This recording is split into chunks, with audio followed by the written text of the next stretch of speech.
Shalom, this is Yair Davidiy. I'm speaking to you from the land of Israel.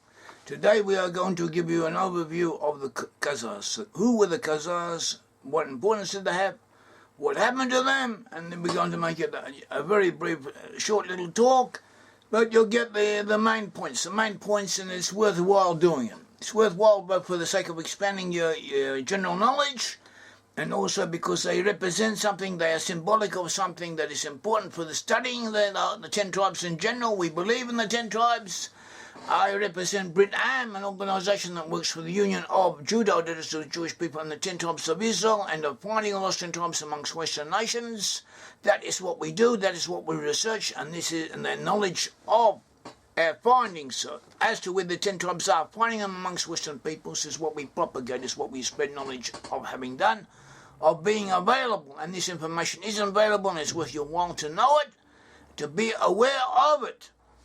So first of all, the Khazars in the beginning were known as Agathyrsi, or sometimes Agathyrsi. They lived in southern Russia. There the Turkish tribes were also present. They were influential at the time, and Turkish tribes pronounced Agathyrsi, which was actually Greek, for the original name, a Greek form of the original name. They pronounced it as Agathyrsi. It's all events of the one and the same people, and they were known as the Khazars, so identical with the Khazars, as we have documentation of this. A section of the Agathyrsi, that is the early Khazars, crossed the sea from Scandinavia. They were in southern Russia, but they also reached further north. They were along the Baltic shore, along the Black Sea shore. They were in what is now Romania. They moved about, the bits and pieces of them in several regions. They were a nomadic type of people, quite a warrior nation.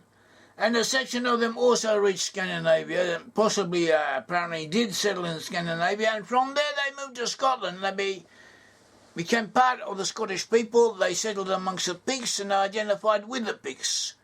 That doesn't mean all the Picts came from them, but the Picts had part of them within their confederation. The Khazars were there, and they influenced the Scottish people. And they also influenced the peoples of the British Isles and other areas. So this is also worth knowing. It's important. It's not known by many people, but it's documented by Roman observers at the time, and also by their own legends, by their own traditions. At all events, we know that there had been 12 tribes. There had been 12 Israelite tribes. The 10 northern tribes separated and they were exiled. They became the 10 tribes of Israel and lost awareness of their ancestry. They became the 10 tribes of Israel, the lost 10 tribes of Israel. One of the areas the 10 tribes were exiled to was a region was now known as Armenian Azerbaijan. That area, also surrounding regions that was once part of Media. The Bible says the lost tribes were taken to the cities of the Media, as well as Halak, the river of Gozan, Hara, and indications are other areas as well, and the 10 tribes were there. And that is where they originated, but from there they moved further north of the Caucasus and along the Black Sea region. And these areas were identified by the sages of the Talmud at the time as being those of the 10 tribes, and there are also other indications that the sages also recognized them as being from the 10 tribes, or being a part of the 10 tribes, because most of the 10 tribes had already moved north and west. They moved into Scandinavia, and they moved into Western Europe, and they had moved into the British Isles. And this is, we're now talking about the period of, say, 600 CE. This is quite some time after all these events had taken place, and they were the remnant that was left behind from these movements of the 10 tribes who went to Western peoples. So from this remnant, we had a people living there in these regions. And they were mainly from the tribes of Simeon, also from other Israelite tribes. They had an aristocracy, was mainly from Manasseh. There were also non-Israelite nations amongst them, or peoples, accretions, who had been absorbed by them, were also amongst them. And into this, a very large number of Jews came, refugees from Babylon, from other areas, moved. They kept on doing that for a long period of time. Jews would come there, Jews would settle there, Jews would intermarry with them. Jews would lose consciousness of their ancestry, of their religion. The situation was different than it was now. and some of them would retain some recollection of having been Jewish. They would keep the Sabbath, though some of them would keep circumcision. But on the whole, it was a mixture. It was a mixture of peoples, mainly of Israelite origin, of Jews and others of Israelite origin, and others. And the Khazars were there. The Khazars were important. They helped the Byzantine based on Constantinople, Istanbul of the time, Byzantine Eastern Roman Empire. The Roman Empire split into two different sections. You had the Western section and the Eastern section. The Western section was what we know as Rome. The Roman Empire split into two halves. The Western section became dominated by Latin, by Roman civilization, by Roman values, whereas the Eastern section, even though it had been founded by Romans, they identified themselves as Romans, they spoke Greek. Greek was a lingua franca, one could say, the French language. It's a play on words at all events. Greek was a common language and the official language of the Eastern Roman Empire. And the Greek Orthodox Church and the Russian Orthodox Church is derived from this civilization. And they were very powerful at one stage. And they were fighting against the Persians, the Sasanian Persians that first were pagans, afterwards they were fighting against the Turks and against the Arab Muslims. And the Khazars were in contact with them. Sometimes the reigning dynasties of Khazaria and of Byzantium intermarried with each other. Sometimes they were rivals with each other, hostile to each other, but on the whole, they had amicable relations. There were reasonably good relations most of the time between Byzantium and the Khazars, and the Khazars helped the Byzantines keep away the Sasanian Persians, the pagan Persians, and after that the Muslim Persians, the Muslim Arabs who were attacking, and the Muslim Turks also, who were attacking and trying to take over Byzantium, and eventually they did take it over. And that is where we have the modern place of Turkey. The modern state of Turkey is actually Eastern Byzantine Empire that was conquered by Turkish tribes and forced to become Islamic. And but most of the native people of Turkey are in effect physical descendants of the old Byzantines. So this is what the situation that existed then. And the Khazars were there in southern Russia. The Khazars were fighting everyone, but in league with the Byzantines. And everyone's fighting everyone else. This was a rule of the territory. Went with the territory. You were there and you fought people. And you ruled over people. Or they ruled over you. This is the way things went. Khazars themselves had traditions about their Israelite origins. They claimed they were from the tribe of Simeon, but that their leaders were from Manasseh, and this is also receives confirmation from passages in the Talmud, also in passages in the Bible. The Bible itself refers to this in an oblique way, but it does mention it. It is there. The sources are there. And they had reached the area of the Caucasus Mountains during the reign of King Hezekiah in about the 700s BCE, according to conventional reckoning. Actually, it was a bit later, but we go according to what is accepted in the history books and in the encyclopedias.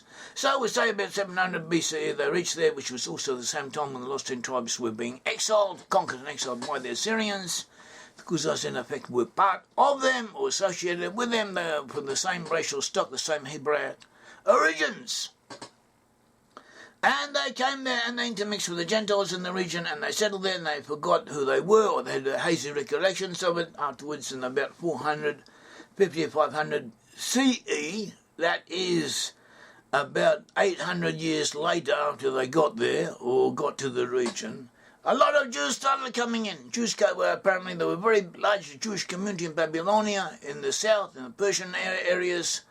And the Gentiles began to persecute them very severely, so the Jews fled. The Jews fled to Khazaria, because Khazaria accepted them. And a lot of Jews came pouring into the country, but the Jews who came into the country also not that religious. This was the situation. Some of them kept circumcision, some of them kept the Sabbath. A good portion of them didn't intermix with the Khazars, intermix also with the Gentiles, and there was a mixture of peoples there. So, about 100 years later, or even more, about 100 years or more later, there began a religious revival in the Khazaria, amongst the local people.